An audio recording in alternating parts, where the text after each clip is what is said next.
لقد خلقنا الإنسان في أحسن تقويم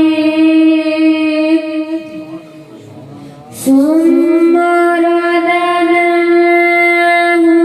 أسفل سافلين